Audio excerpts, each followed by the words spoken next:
So Spider looks at me because we go back to the juvenile side of the county. What the? You are now in the Black Box. Whoa. With Spider Loke, Most Easty, a.k.a.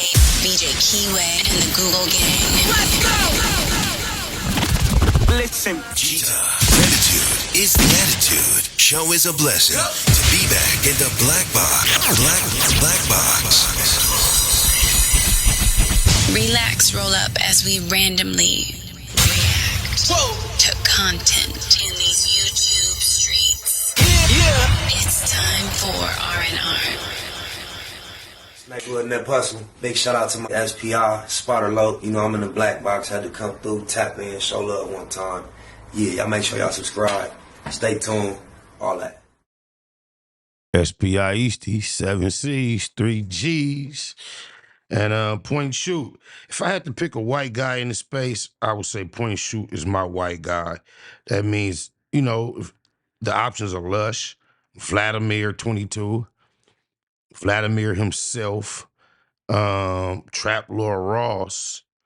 I would have to say point and shooters are pretty much the cross the board, keep it a Google, pull no punches, call a spade a spade. Remember, now, his title not is friendly as mine. He tends to think that young Hefe got marked out.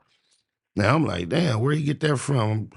Did I miss something? Is this the same incident? So I kind of clicked on and seen it appeared the same incident that we reacted to. So, you know, with no further ado, let's see what Point and Shoes say King Peel and young Aunt Hefe have been up to.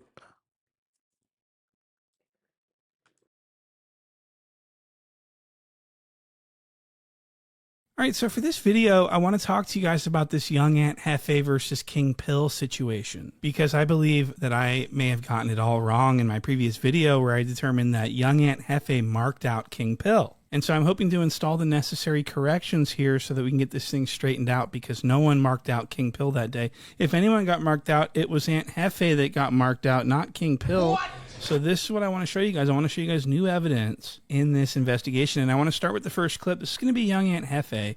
And I want to explain what's going on in this clip. So young Aunt Hefe has been taking a lot of backlash lately. And he's been taking this backlash because he refuses to call out the 16 for instigating that confrontation between him and King Pill. And he's just been getting showered with negative comments, calling him a spineless idiot, a not a stand-up guy, a coward, a mark. And it just goes on. And young Aunt Hefe is greatly affected by these negative comments. It's really taking a toll on him because he wants to maintain this street gangster persona, but he also doesn't want to stand on business and hold the 16 accountable for his actions. So he has gotten himself into quite a pickle here. And this is what leads us into our first clip of this lesson. This first clip is going to be young Aunt Hefe on the No Jumper Show addressing the backlash and explaining why he is such a coward. Listen to this and pay attention to him. Look at how just unbelievably pathetic he won't even look at the 16. He's basically I consider it somewhat of accomplishment to go and spend a substantial amount of time at No Jumper and don't fall under the scope of point and shoot. I consider that an accomplishment, so I got to pat myself on the back. Oh, wow. Yeah, this is one dude you do not want on your bumper. Facts. explaining himself and all of his gang politics to Lush. Watch this. I don't blame nobody, bro. Like, y'all been, like, all my little supporters and fans, they been hitting me up. They been on my line. They asking me why I'm not holding Adam22. Let's talk about it. Accountable or whatever. And so, like, my response to that, I already did a video, but I'm going to say this, like, everybody that watched No Jumper, y'all pretty much know. So he's nervous as fuck. He's taking these deep breaths. His heart's pounding. He can't even breathe. He's like, he's just scared as fuck. And he won't look at the 16. Let's continue. Everybody that watched No Jumper, y'all pretty much know the podcast space that Adam22 in. Y'all pretty much know the questions he asked. And I don't pretty much think he was trying to throw me up under the bus. If anything, it was like King Pill. So I just like, so Adam's a civilian. When you talking to the members and the members get asked these questions, that's who it falls. Him being a civilian, he should be put in his place as soon as he bring up some type of message that could cause issues between members, as soon as he speak on it, members supposed to check him and tell him, shut the mind his business. That's out your pay grade. That's out your ranking. That ain't none of your business. I got bars. Let's talk about my bars. I rap. Shut up. Call upon, because you as a member, as you saying you are, like, I expect you to know how to answer that question. Now, if the shoe was on the other foot, Adam put me on blast like, hey, Hefe, what's up with that diss track? You took them disses out. I would have known how to answer that to where it just would have shut that completely off to where. I mean, his answer did, respectfully. He gave a great answer. Yes, I changed the record to reach a broader audience. That was a very professional rap artist answer. He wouldn't even have to say it, nothing, just would have respected it. You know what I'm saying? I mean, because all right, so that pretty much didn't make any sense at all, and he just gives this nonsensical non-answer. Really, he doesn't even really. He just kind of dances around it, doesn't he? That's so pathetic. So the correct answer is that he is terrified to push back on the 16 out of fear of losing his spot at No Jumper. He absolutely understands that he is 100% expendable. He is replaceable. He can be replaced overnight. No one would even miss him. And he understands this. And that's why he doesn't say anything, because he knows that the 16 would be like, hey, sorry, man, this is a podcast. I got to do what I got to do. You can go. Fuck off. Fuck 8Trey. Fuck all your homies. Fuck you. And that would pretty much be the end of it at that point. So I just want to show you that now this next part is going to illustrate this perfectly. The 16 is going to start saying some out-of-pocket shit that he shouldn't really be speaking on from a street perspective, and then young Aunt Hefe, instead of pushing back and shutting it down, he does this tick. Whenever the 16 says anything out of pocket gang-wise, young Aunt Hefe lets out a nervous laugh, and this is his defense mechanism. He's terrified. I feel like if you're a member and you make music in which you diss other hoods, you can't be wishy-washy when somebody brings it up. You got to say, yeah, that's what I said, or else. On my mama, I'll be such a sarcastic asshole. Like, why would you think about what gang members do should matter, Adam? Like, just a simple question and fun, but reality. It's like they scared to challenge this queerdo. Why the fuck are you even saying it? Adam, would you have asked that? Am I wrong? That's that bullshit. I mean, I'm just saying, that's that bullshit. It's not a bad question. Look, all right, so look, so let me, all right, so boom. Wow, so the 16's really letting it be known. He's really telling these LA gang members how they should behave. He's telling these gang members that, hey, if you make a diss song and you're telling someone that you want to kill him in a song, and then you come to No Jumper and you turn that shit down, nah, you got to go, fam. You's a bitch. And that's what he's basically saying, and young Aunt Hefe thinks it's funny. Now for this next clip, I want to go over some untruthfulness that's been going on because they've been trying to rewrite history over there at No Jumper. Young Aunt Hefe and Lush One, the cocaine bot, have been trying to twist around the truth and bend it into something that it's not. And I'm afraid I just can't let that happen, okay? I just got a huge problem with stuff like that. So I want to take you to this next clip. This is going to be very interesting to you guys. This has Lush One in it, and Lush One basically says, hey, fool, like, did you see me do this thing with my eyes when you were talking all that gangster shit, fool? Because I swear to God, my eyes were doing a thing, and they, like, I thought it signaled to you, like, nah, fool, like, wait until you hear this, and then I'm just gonna have to explain it afterward because there's so much going on. Look at this. That weird shit. Did I read it wrong, or was it literally like the face that I made in my eyes? Because I didn't say anything at that point, but like when he was like, well, Adam made a comment like, oh, he wasn't dissing that hood, he was just, and then I kind of made a face like, I wasn't even looking. When Adam was talking, I was looking at Adam. When you start talking, I was looking at you. So okay. I didn't even see the face you made. Okay. But I do. So what Lush is saying is that when the 16 was politicking that night and saying that, oh, he wasn't dissing it means something. Just listen how that sound when the 16 was politicking. Wow, it's crazy. We have absolutely nothing to do with Adam's marriage, right? That's his personal something that he's attached to. And when you speak on it, he don't let you have no say so. It seems like that's what politics should be. Hey, you want to talk about some current events? You want to talk about my rap aspirations? Hey, I might even take you back in history and share some of my past stories. But about what's going on, about tension, who said what in current time. None of your motherfucking business. Oh, my mama. Different in his hood. And when the 16 said this, Lush reacted by making a face as if to say, actually, no, that's exactly what the fuck that means, homie, but we ain't gonna speak on it though, you feel me? That's the homie, you feel me? And he wants to be involved in the conversation, so he's asking Aunt Hefe if, hey, was it the face I made of you that made this whole thing jump off, you feel me? Now I'm watching this and I'm going, wait a second, Lush made a face? And so I very quickly rolled back the tape and re-examined it. And I made the determination that young Aunt Hefe absolutely 100% saw Lush make this face. So Lush actually was part of the reason that young Aunt Hefe felt he needed to address King Pill. If it was just the 16 saying a bunch of nonsense, he wouldn't have said anything. But because Lush is official. Lush is highly respected. The gang members, they politic with him. He's an insider. They welcome him into their hoods. Lush is a big deal in L.A. So when he made this face, young Aunt Hefe was like, oh, we ain't going to let that linger, though.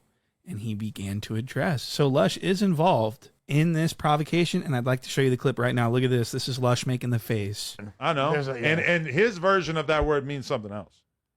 Yeah, a lot of my shit that I was talking about was in my local community, you feel me? But yeah, shit, I took it out to reach a wider audience, you feel me? Now, I don't understand what he could have said more smoother than that to not try to disrespect nobody, step on no toes. He didn't bring it up. He was asked off the spot. It seemed like, he gave a very articulate, short, nip it in the bud answer from my perspective. So again, Lush is like, I don't know about that one, homie. He for sure dissed the set, homie. And young Aunt Hefe's looking right at him, and young Aunt Hefe's going, well, if Lush is going to speak on it, then we ain't going to let that go. You feel me? We going to speak on it.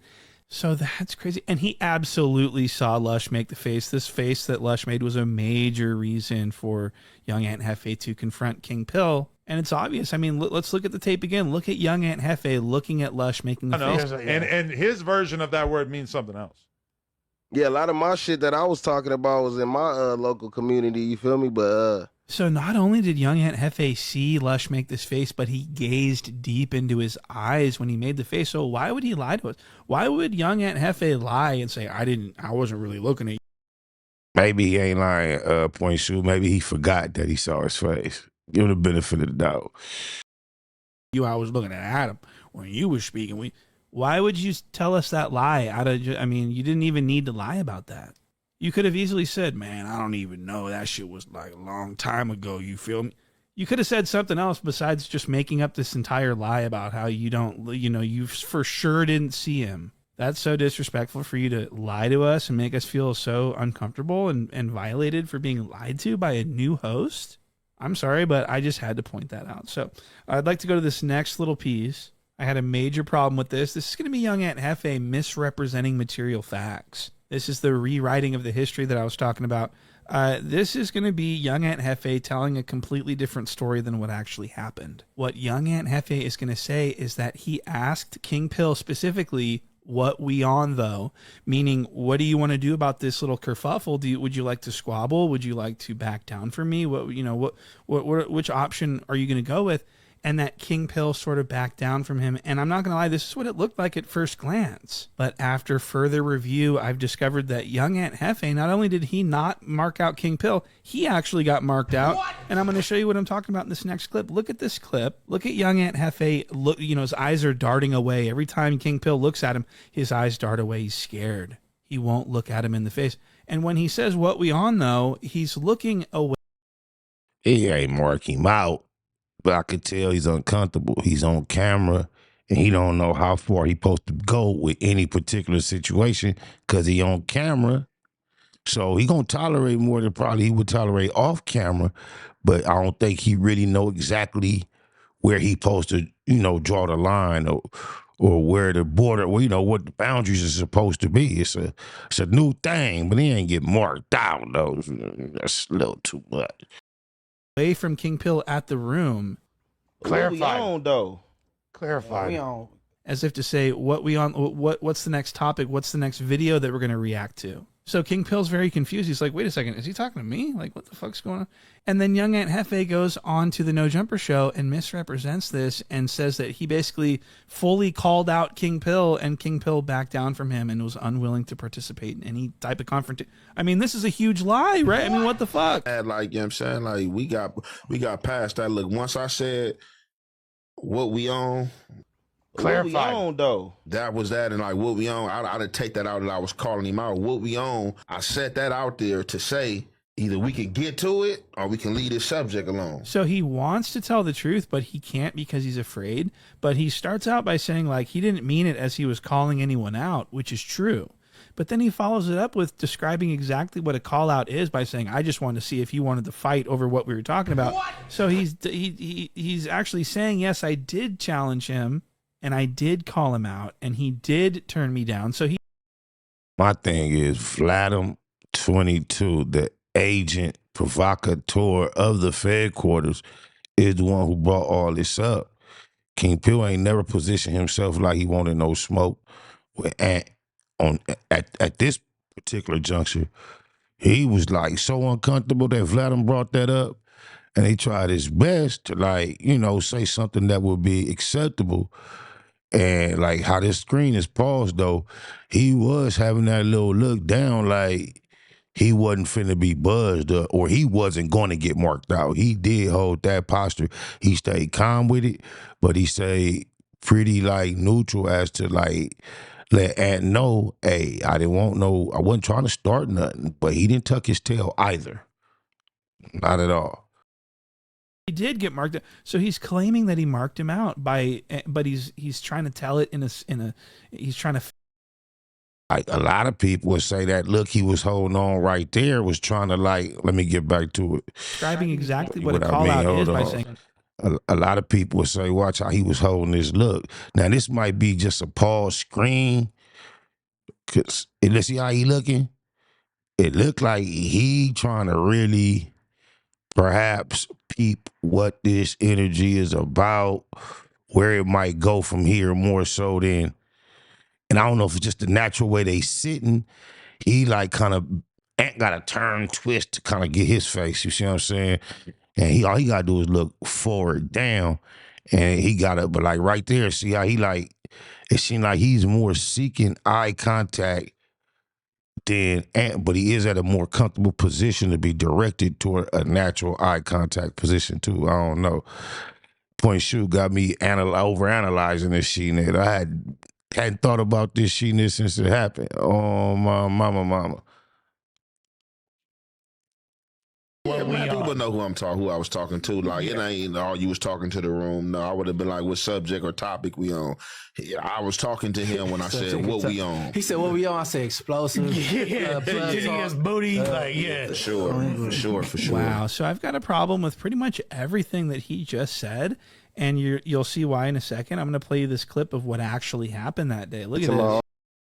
Yeah, I don't know how far I went back. I think this is where I was looking for, because this is the angle where it looked like King Pill was like noticing, damn, this dude finna trip on me. And it seemed like he was bracing himself to react or match whatever energy Ant was finna come with. Audience, you feel me? This out though, we ain't gonna let that linger on. I'm from 83rd Street, bro. Like, and that shit. See how his neck snapped up, so he said, I'm from 83rd Street. He like, huh? Okay, we know that, but he like looked like, so why are you saying that right now?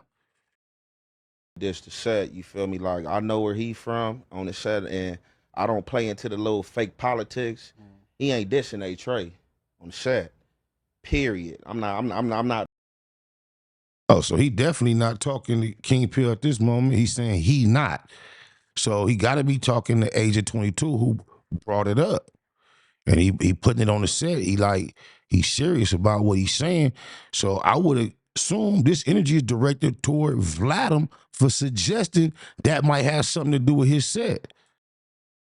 Barring no disrespect from no, ain't never barred no disrespect from no. Period. Who said somebody disrespected you? But still, the topic coming up. Yeah, that's what I tried to read him. I'm talking to this man, bro. Oh, I'm talking to him because the topic lingering, bro. That I'm disrespecting you? Bro, you not hear what I'm saying? Nah. You from a yeah, King Pill conducted himself like a man. He said, it seems like it's coming up that I disrespected you. You feel like I disrespected you? And like, he's going like, man, do you not hear what I'm saying? The boy said, nah. He said, nah, I don't hear what you're saying. I can relate to that. No, I don't get it. You kind of going here and there without really landing. Can you please make that more clear for me, brother? You said you from a community, Right. and you said where it was aimed at. But it ain't been show set though. And that's what I'm saying. That's what I'm saying though. Okay, so we saying the same. So if he never dissed your set and he made that clear before you spoke, I could understand why he's confused as to why we going through this conversation. I didn't diss you. I never suggested I dissed you. As soon as the white boy brought it up, I clarified. So now he's wondering why is you going through all this. I followed. Now, I didn't really catch. Maybe it's good Point Shoot revisited this because I didn't get that. Because he like, yeah, I ain't diss you. So what did we even, where did the confusion come in at? Same shit. So we saying the same shit. Okay, for sure. We don't gotta talk about it anymore. Yeah. For sure. So Lush makes this face at Young Aunt Hefe like, are you going to sit there and take this shit, fool? And Young Aunt Hefe starts to actually, he feels like he has to address it now. So he digs an eye booger out of his eye, wipes it on his cheek, and begins to address the elephant in the room, which is this. The Point Shoot, stupid. How do you catch that? He said he digged the eye booger out his face, wiped it on his cheek, and then it looked like, I know it's in slow motion. He probably was just scratching his cheek, but it looked like what he said. This tension. And he doesn't ever direct any of this toward King Pill. He's looking at Lush and talking to Lush the whole time. And King Pill's confused. He's like, wait, are you talking to me? Because you're not looking at me when you're talking to me. And he's like, no, I'm talking to this man. What? And he says he's talking to Lush about all these so he's politicking with Lush. And it's just really weird and confusing at this point. And Young Aunt Hefe is going on the No Jumper show acting like everyone, it was obvious who he was talking to. It was obvious what he was addressing. Yeah, people know who I was talking to. Like, it ain't all you was talking to the room. No, I would have been like, what subject or topic we on?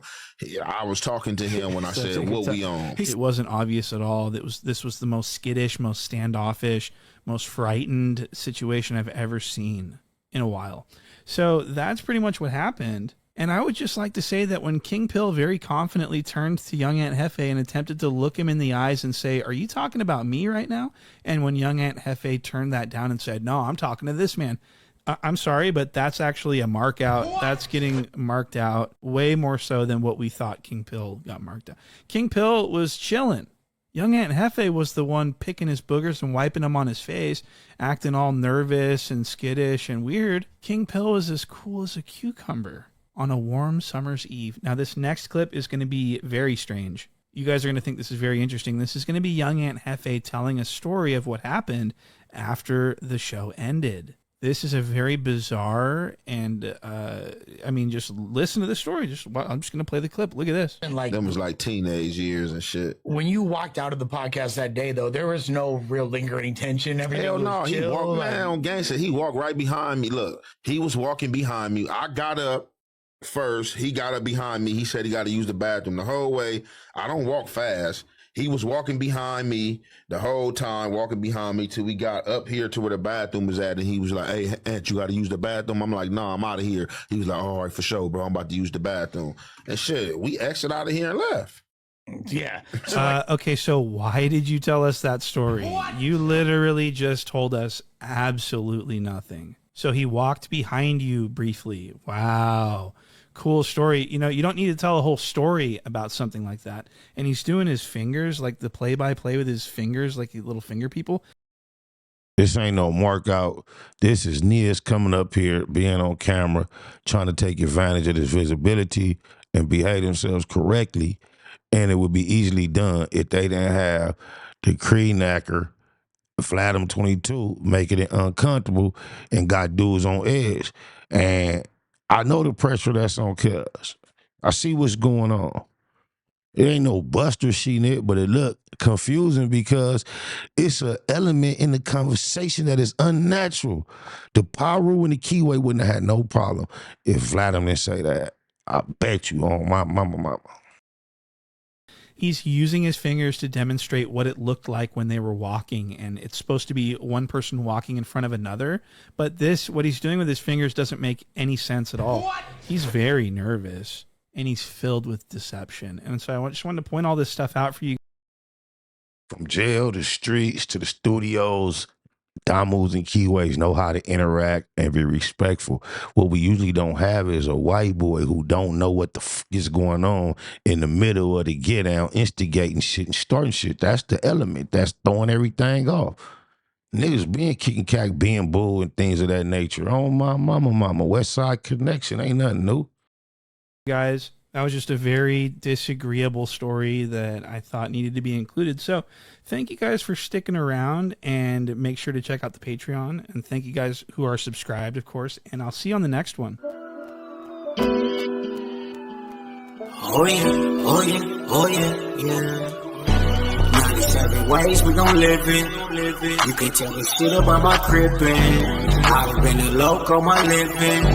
Now it's time to chase me a bag. 97 ways we gon' live it. Big Mac in the building. 97 ways we gon' live it. We gon' live it. 97 ways we gon' live it. You can tell me shit about my crippin'. I've been a loco, my living. Now it's time to chase me up back. 100,000 feel like something when you're thumbing through it. Done it when some would say one would be dumb to do it. Running circles round rappers on their last lap. PayPal perhaps.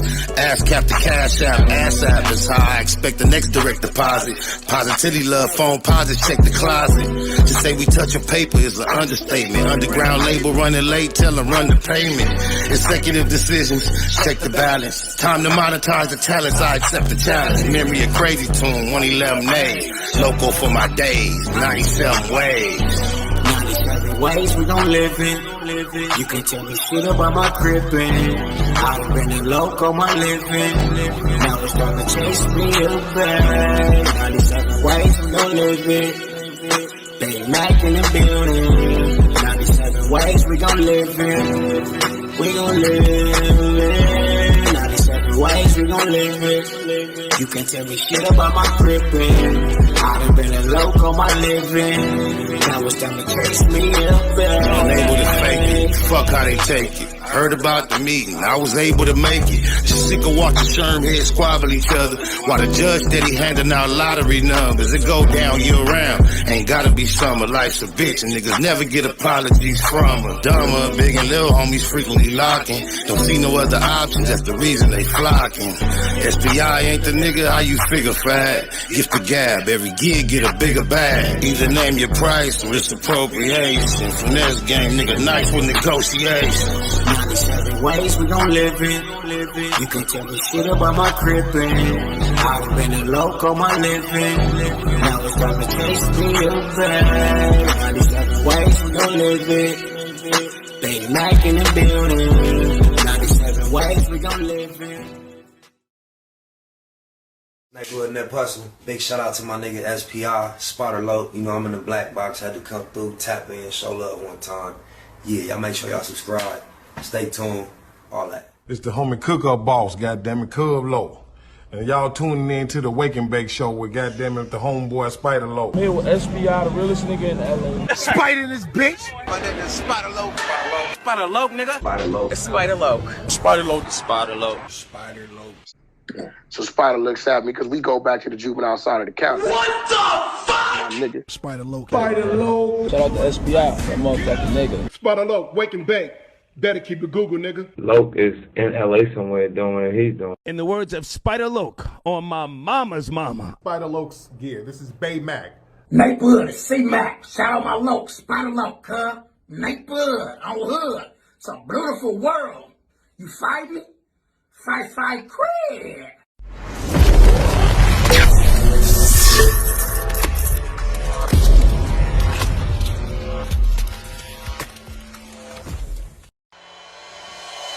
Point blank, do no subliminal dissing. When I listen, I can tell you never been on no mission. Sticking to the script, don't care if I offend you. Neighborhood crib, the marathon I overlook my competition, never seeing them. I done trained my mind that I'm going. You could tell by how I walk, talk, I'm a boss. A east side millionaire, homie, what you thought? My life is a movie. They can't get close to me. They mad cause they can't be. I'm everything that they wanna be. Yeah. You are now in the black box with Spider Loke, Most Easty, aka BJ Keyway, and the Google Gang. Let's go!